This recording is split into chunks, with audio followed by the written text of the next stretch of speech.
Hi friends, happy Earth Day. Today is a day that we celebrate the planet we live on, which is called Earth.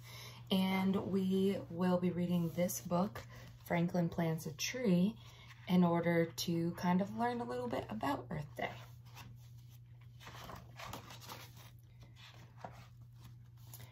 Franklin could climb trees and swing from branches. He liked to play with his friends at the treehouse and go for walks with his family in the woods. So Franklin was excited when he learned that Mr. Heron was giving away trees for Earth Day. He could hardly wait to have his own in his own backyard. On Earth Day, Franklin got up early and dug a huge hole outside his bedroom window. He wanted to plant his tree as soon as he got it home. Tonight, he'd invite his friends over to build a new tree house. Tomorrow, he'd look for an old tire and make a swing. Franklin grabbed his wagon and hurried off. He didn't want all the big trees to be taken. In the park, a large crowd was lined up in front of Mr. Heron. Franklin saw lots of boxes, but he didn't see the trees. Maybe they're not here yet, he thought. Then he saw Rabbit leaving. "Don't you want a tree?" Franklin asked. "I have one," Rabbit replied, tapping his knapsack. Franklin was confused.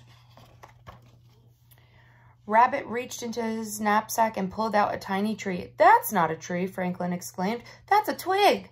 "It's a baby tree, Franklin," explained Beaver. "It's called a sapling. Mine's an ash, and Rabbit has an oak." "Well, I'm not getting a sapling," Franklin declared. "My tree has to be big enough to play in today." But when Franklin got to the front of the line, Miss Heron gave him a sapling the same size as the others. "Could I have something bigger?" asked Franklin. "It's a sugar maple," replied Mr. Heron.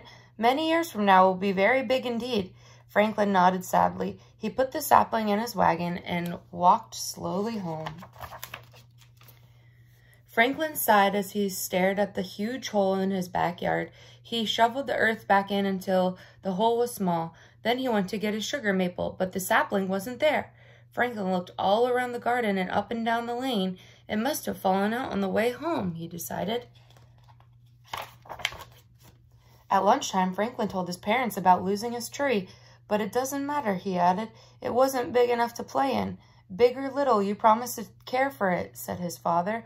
Franklin slumped down in his chair. "All right," he sighed. "I'll go look again." Franklin followed the path back to the park.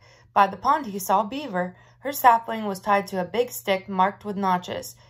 It's a growth chart," Beaver explained. "In 3 years, my tree will be taller than me."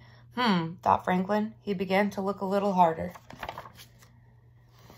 In the meadow, Franklin saw Rabbit with a watering can. "I've planted my sapling where it can get lots of fresh air and sunshine," explained Rabbit, "and I'm going to water it every day," he added.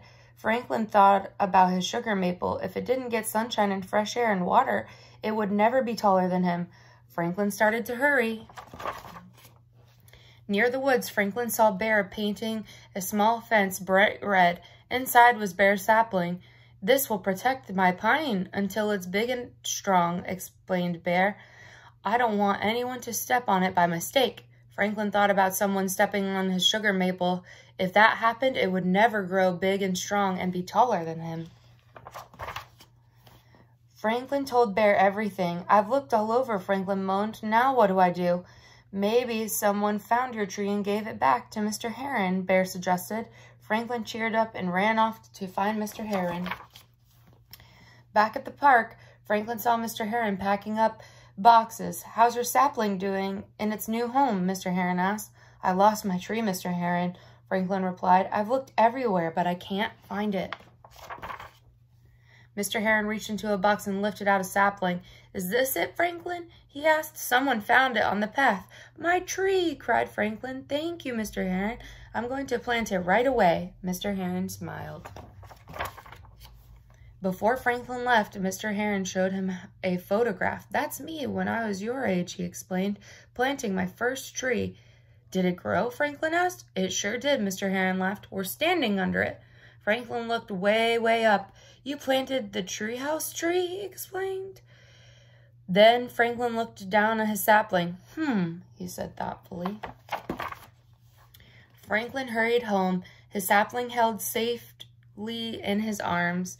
He planted it and watered it, and then he checked it every day. And every day Franklin was sure that his tree grew a little taller and a little stronger, just like Franklin.